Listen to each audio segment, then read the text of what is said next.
কি অবস্থা মেহেদী ভাই? আলহামদুলিল্লাহ ভালো। তোর কি অবস্থা? আলহামদুলিল্লাহ ভালো আছি। এই যে নিয়ে আসছি আমার বন্ধু সিয়াম, অনেক ভালো একটা ছেলে।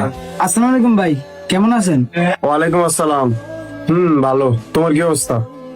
জি ভাই, আমি ভালো আছি। আচ্ছা, তুমি এর আগে কোথাও কাজ করছো? না ভাইয়া, আমি জীবনের প্রথম কাজ করতে আসছি। ভাই আমি আর আগে কাজ করি নাই তো কি হয়েছে? ভাই আমি আপনার এখানে ঠিক মতো কাজ করতে পারবো, একবার আইখা দেখেন। আচ্ছা, আমার তো একজন লোক লাগেই। তাইলে তুমি এখন থেকে আমার দোকানেই থাকো। ভাই তাইলে তো হইলই। তো ভাই টাকার ব্যাপারটা মাসে কত দিতে পারবেন? দেখ রিমন, এর আগে যে আমার দোকানে কাজ করতো ওরা 9,000 টাকা করে দিতাম, আর ও তো নতুন। ও তো এখনো ব্যবসা সম্পর্কে ঠিকঠাক মতো কিছু বুঝে না। মেহেদী ভাই 1 মিনিট একটু আসতে চান।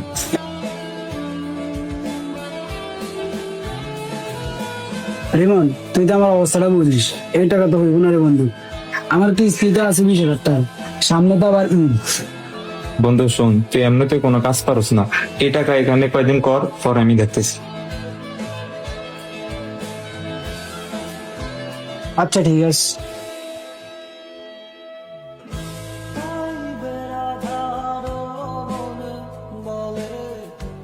ভাই আমি কাজ করতে পারবো, আমি রাজি। ভাই আপনি আমাকে বলেন কবে থেকে দোকানে আসতে হবে? কবে থেকে মানে?